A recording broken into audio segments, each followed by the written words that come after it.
Hello नमस्कार दर्शकों, झनक सीरियल में आप सभी का स्वागत है। बेल आइकन को प्रेस करना ना भूलें। इंटरेस्टिंग एपिसोड को देखने के लिए ऐसे ही लाइक और सब्सक्राइब जरूर करें। हम देखते हैं अदिति काफ़ी डिस्टर्ब रहती है, तभी वहाँ पे ऋषि आ जाता है और बोलता है अदिति तुम इस तरह से कैसे खोई हुई और इतना हमेशा क्यों सोचते हो, किसी भी चीज़ को ओवर थिंक करते हो। तुम एक सिंपल से लड़की हो और तुम ये सब क्या कर रहे हो। तभी अदिति बोलती है ऋषि तुम ही बताओ मैं क्या करूँ, हर रोज़ हर नए दिन मुझे एक शौक लगता है, एक नया झटका लगता है। यहाँ पे मैं तुम्हारे और झनक की शादी से उभर नहीं पाई, दूसरा झटका ही लगता है कि मेरे मॉम डैड ने मुझे अपनाया नहीं। तभी यहाँ पे ऋषि बोलता है ये सब क्या मैटर करता है, अपनाया नहीं अपनाया है, उससे तुम्हारा पास्ट तो नहीं बदल जाएगा ना, जो तुम्हारा पास्ट था वो तो तुम्हारा पास्ट ही रहेगा, इस बारे में तो सोचो। तभी अदिति बोलती है कि नहीं मैं ये सब नहीं सोच सकती हूँ और ये मैटर करता है मेरे लिए। अगर मेरे माँ बाबा ने नहीं अपनाया तो क्यों नहीं अपनाया, और अगर झनक झूठ बोल रही है तो मैं उसे छोड़ूंगी नहीं। तभी ऋषि बोलता है झनक झूठ नहीं बोल रही है। तभी और तुम सोचो ना वो झूठ क्यों बोलेगी। अदिति बोलती है नहीं, अगर उसने आज झूठ बोला है ना ऋषि, तो फिर मैं उसे नहीं छोड़ने वाली हूँ और मैं अपने माँ बाबा के पास जाऊँगी, उनसे सच जानूँगी। तभी यहाँ पे ऋषि बोलता है और क्या सबूत है कि तुम्हारे माँ बाबा सच बोलेंगे, हो सकता है वो झूठ बोल दे ताकि तुम हर्ट ना हो, तो फिर तुम क्या करोगी। तभी यहाँ पे अदिति बोलती है तो फिर मैं क्या करूँगी। तो यहाँ पे वो बोलता है कि तुम इससे बढ़िया जाके अपनी अंजू रानी और बौड़दा को पूछना, उनको तो सच पता होगा, वो तो काफ़ी लंबे समय से तुम्हारे माँ बाबा के साथ रह रहे हैं, उनको सारा सच पता होगा और वो तुम्हें बता भी देंगे।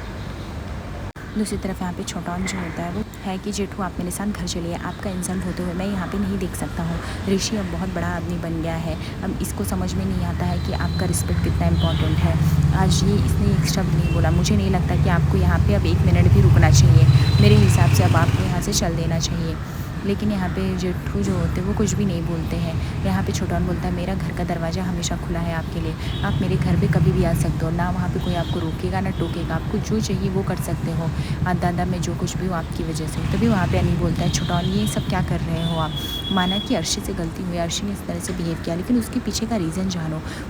बड़ों माँ ने इस तरह से मून के सामने सब कुछ कह दिया, वो बर्दाश्त नहीं कर पाएगी, तब से डिस्टर्ब है, कॉल नहीं उठा रही है। मून हमारी बच्ची है, हम उसको स्ट्रेस नहीं देना चाहते हैं, और ये सब सोच के उसको कितना लंबा स्ट्रेस पड़ रहा होगा, आप ही बताओ। और इन लोगों ने भी गलतियाँ की, मैं मानता हूँ अर्शी का तरीका गलत था, लेकिन अर्शी भी काफ़ी हर्ट है, मैं भी हर्ट हूँ, इसीलिए मैंने आज अर्शी से एक शब्द नहीं बोला है। ये छोटा ना आप समझ सकते हो कि मैं भी किस दर्द से गुजर रहा हूँ। तभी यहाँ पे अदिति ऋषि की बात मान के अदिति बोलती सही बोल रही हूँ, फिर मैं बड़ों माँ और बौड़दा को पूछूंगी और सच्चाई पता चल जाएगी। लेकिन अगर उन्होंने भी कुछ बताया और झनक का झूठ निकला तो फिर मैं झनक को नहीं छोड़ूंगी। ऋषि बोलता है झनक झूठ नहीं बोल सकती, और अगर ऐसा है तो खुद मैं झनक को पनिशमेंट दूंगा, लेकिन मुझे पता है वो झूठ नहीं बोल सकती, और उसको झूठ बोलना होता तो क्या तुम भी इतनी सी बात हर्ट करी। सोचो तुम्हारे बाबा ने तो उसे अपनाया ही नहीं, नाम ही नहीं दिया, तो कितना हर्ट होती होगी। तभी अदिति बोलती मैं तुम्हें कितनी बार बोलूँ ऋषि, वो सब झूठ है, अपनाए ना अपनाए जैसा क्या, मेरे बाबा की सिर्फ बेटी मैं हूँ, वो नहीं है। तभी यहाँ पे ऋषि बोलता है कि और झनक के पास पॉइंट नहीं कुछ झूठ बोलने का। दीदी तुम मानो या ना मानो, उसने तुम्हारे सामने सच्चाई इसलिए रखी क्योंकि तुमने उसकी माँ की इंसल्ट की। मैं ही तुम्हारी माँ की इंसल्ट करूँ या कोई भी, क्या तुम बर्दाश्त कर पाओगी, बिल्कुल भी नहीं। सबके लिए उसकी माँ का रिस्पेक्ट उसके दिल में बहुत होता है, और इसलिए तुम किसी के साथ ये नहीं कर सकते हो।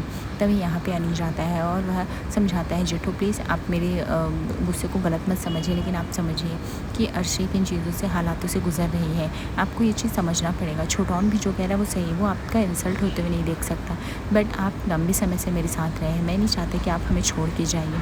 घर में थोड़ी बहुत नोकझोंक होने की वजह से नहीं जा सकते आप। अनी जो होता है छोटान को बोलता है छोटान प्लीज़ आप तुम, मुझे पता है कि आप गुस्से में है, लेकिन आप प्लीज़ इस तरह से जेठू को नहीं लेके जा सकते हैं और नहीं ले जाइए। तभी यहाँ पे छोटान बोलता है कि अनी एक बात पता है, इन लोगों ने सच भी बता के गलत नहीं किया, क्योंकि आज अगर तू पहले झनक को अपना लेता आज से 20 साल पहले, तो आज वो तेरे साथ होती और वो जिंदा होती। कर्मा है ये सब बनी। तभी अनिरुद्ध बोलता है कि मतलब आपको लगता है मेरी वजह से वो। छोटान बोलते हैं हाँ तुम्हारी ही वजह से हुई, कह के वहाँ से चले जाते हैं। तभी यहाँ पे अदिति बोलती है तो तुम घूम फिर के उस लड़की की साइड क्यों लेते हो, उससे तुम इतने अटैच्ड क्यों, पहले तुम उसके बारे में एक शब्द नहीं सुनते थे और उसकी इतनी तारीफ़ क्यों करते हो।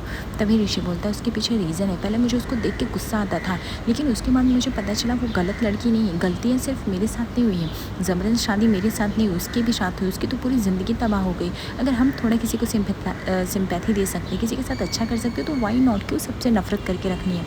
इवन अदिति मैं भी चाहती हूँ तुम उसे सपोर्ट करो उसकी पढ़ाई में, जब वो एकदम बड़ा काम करेगी, अचीव करेगी तो हमें भी फ़क्र होगा और उसे भी होगा। और अदिति तुम ऐसी नहीं थी, मैं तुम्हें जानता हूँ, तुम बहुत ही सॉफ्ट स्पोकन हो, बहुत ही सीधी हो, तुम ये सब कभी नहीं सच, तुम हमेशा से चाहती थी कि सब लोग पढ़े लिखे अच्छा बने, तो फिर इसके साथ ऐसा क्यों?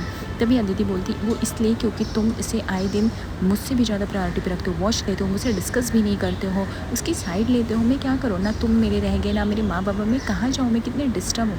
तभी ऋषि बोलता है कभी मत सोचना अदिति तुम अकेली हो, मैं हमेशा तुम्हारे साथ हूँ, इफ़ यू वांट मैं तुम्हारे साथ चल सकता हूँ। अदिति मना कर देती, बोलते बिल्कुल नहीं, मेरी अकेली लड़ाई में जाऊँगी। यह कह के वो वहाँ से चली जाती है। उसके बाद हम देखते हैं अदिति जैसे ही पहुंचते हैं अनिरुद्ध और अर्शी के घर, वह अर्शी से बोलती प्लीज़ आप मेरा हाथ मत पकड़िए, मुझे आप लोगों से कुछ सच जानना है इसलिए मैं आई हूँ। तभी अर्शी बोलती कैसा सच? वो बोलती है आप लोग मुझे बताइए कि अब आप लोगों ने मुझे अपनाया नहीं था, मेरा पैदा होने के बाद मैं 5 साल तक सिमल बोनी में रही और उस झनक की माँ ने मुझे पाला, ये सब आप लोगों ने मुझे क्यों नहीं बताया?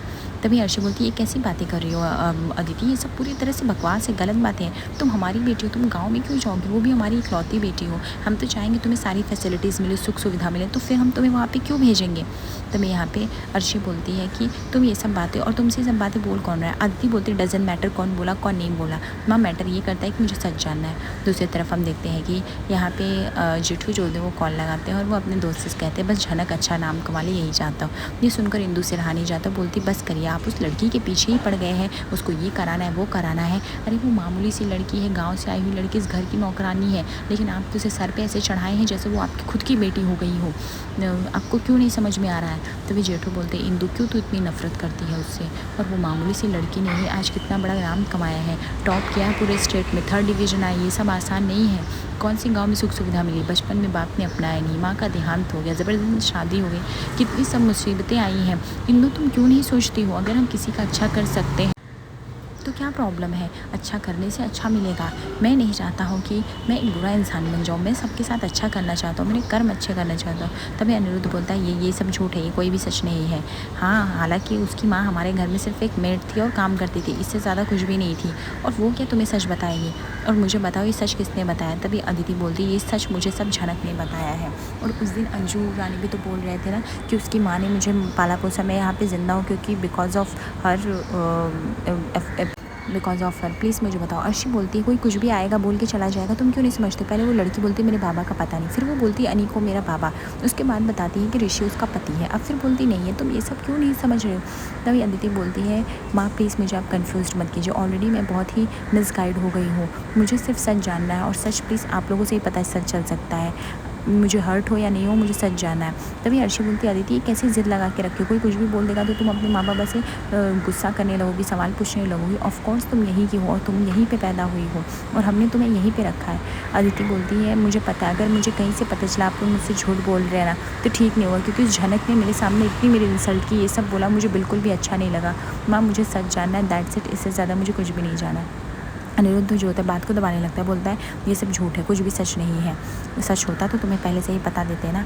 अर्शी बोलती है और अदिति तुम क्यों नहीं समझ रहे हो, लड़की बहुत ही चालाक है, वो ये सब जानबूझकर बोल रही ताकि तुम अपने माँ बाप से ही सवाल करो, वो तुम्हें भी दूर करना चाहते। तभी अदिति बोलती नहीं, इस बौरदा आप मुझे पूरी कहानी बताएंगे, क्योंकि आप थे ना माँ बापा के साथ शुरू में, आप उसकी माँ को भी जानते थे ना अच्छे से, और मुझे उम्मीद है आप मुझे सच बताएंगे, झूठ नहीं बताएंगे। उस दिन अंजू रानी भी बोल रही थी ना, प्लीज़ उन्हें बुलाइए, अंजू रानी को, मैं उनसे पूछूंगी। तभी यहाँ पे जेठू बोलते हैं अंजू रानी तुम्हारी मंदिर गई हुई है बेटा, और जो बताएंगे आज मैं ही बताएंगे। तभी यहाँ पे अदिति बोलती है माँ मैं आपसे नहीं जानना चाहती, तो प्लीज़ आप इंटरफेयर मत करो, मुझे जेठू से जाना है, बौरदा से जानना है। बौरदा प्लीज़ आप बताओ क्या सच है क्या नहीं, मुझे जानना है, मेरा बचपन कैसा था, किसने मुझे पाल पोस कर बड़ा किया, मुझे क्यों नहीं अपनाया गया।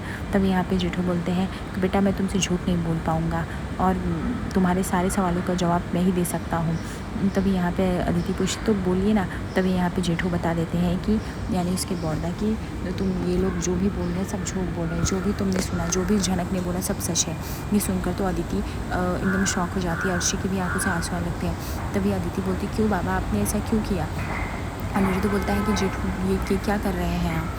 तभी हम देखते हैं कि जेठू बोलते हैं मैं अब और झूठ नहीं बोल सकता नहीं, और मून के सामने तो बिल्कुल भी नहीं।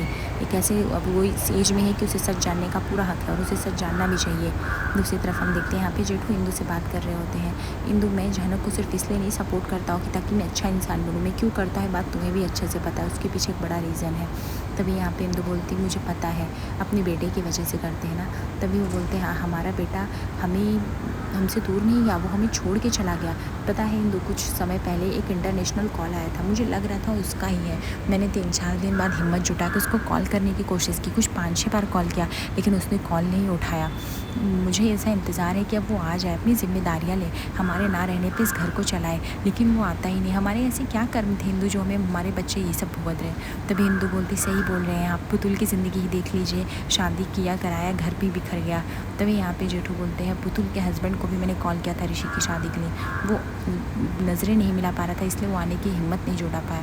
तभी यहाँ पे इंदु बोलती, तो आपको क्या लगता है पुतुल को अपने ससुराल जाना चाहिए? वो उस लड़के को कभी माफ़ नहीं करेगी, शादी के बाद जब उसे किसी और के साथ देखी सोया हुआ।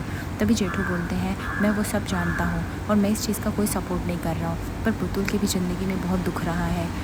तभी यहाँ पे उसकी वाइफ बोलते हैं इंदु कि कुछ भी हो, नीलू की ज़िंदगी तो अच्छी ही है। तभी यहाँ पे जेठू बोलते हैं, ऐसा नहीं है इंदु, नीलू की ज़िंदगी तो मुझे और भी ज़्यादा टफ लगती है, जो हमेशा दिखाई दे वो ज़रूरी नहीं। मुझे ऐसा लगता है कि नीलू और उसके सत्य, जो उसके पति के बीच में कुछ दूरियां हैं, मुझे लगता है उनकी मैरिड लाइफ खुश नहीं है, पता नहीं क्यों। तभी यहाँ पे इंदु बोलती है, आप हमेशा नकारात्मक सोच क्यों लाते हैं जी?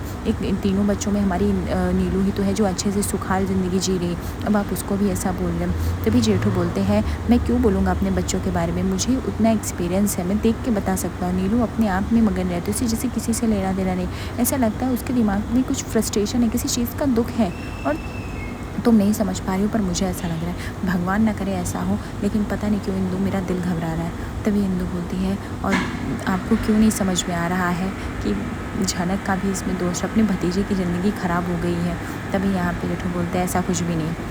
तब यहाँ पे हम देखते हैं अदिति बोलती है, आप क्या बोल रहे हो? जेठू बोलते, सही बोल रहा हूँ जो भी मैं बोल रहा हूँ। जब तुम पैदा हुई तो मिसकन्फ्यूजन हो गया, क्योंकि तुम्हें किसी ने चुरा लिया था।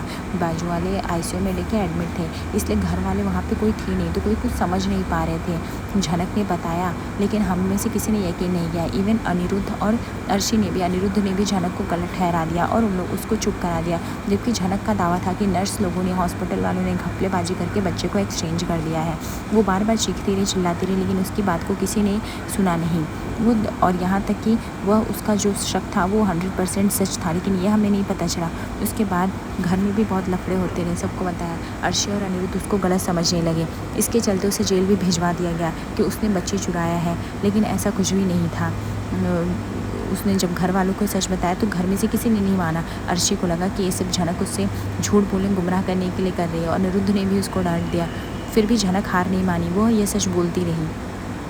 उसके बाद झनक ये सच जब ही बोली तो किसी को पता नहीं चला, लेकिन जब एक बार वो बस स्टॉप पे देखी उस बच्ची को, तो वह उससे किसी तरह विनती करके लेके गई उस बच्ची को अपने साथ, और वो तुम थी। उसके बाद 5 साल तक उसने तुम्हारा लालन पालन किया, और मुझे नहीं पता अनिरुद्ध जब शिमुल बोली गया क्या बात हुई क्या नहीं, वो तुमको अपने साथ लेके आया।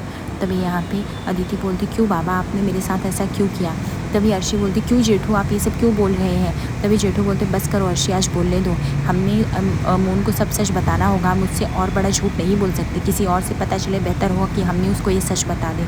तभी यहाँ पे अदिति बोलती है, क्यों माँ बाबा, आपने मेरे साथ ऐसा क्यों किया? आपने मुझे क्यों छोड़ा वहाँ पे? क्या आपको मैं पहचान में नहीं आ रही थी? और 5 साल बाद ऐसा क्या हुआ जो आप लोगों को लगा कि मैं ही आपकी बच्ची हूँ? तभी अनिरुद्ध बोलता है, काम डाउन मोन, मेरी बात सुनो, उस टाइम सिचुएशन कुछ ऐसी ही थी। अदिति बोलती है कि आज के बाद मैं आप लोगों से बात नहीं करूँगी, ना कोई रिश्ता रखूँगी। अर्शी और अनिरुद्ध रोने लगते हैं और उससे माफ़ी मांगने लगते हैं। तभी यहाँ पे अदिति बोलती है, इस चीज़ के लिए मैं कभी माफ़ नहीं करूँगी आप लोगों को, कभी नहीं। ये कह के वहाँ से चली जाती है। आगे एपिसोड पर बने दर्शकों, लाइक और सब्सक्राइब करना ना भूलें। धन्यवाद।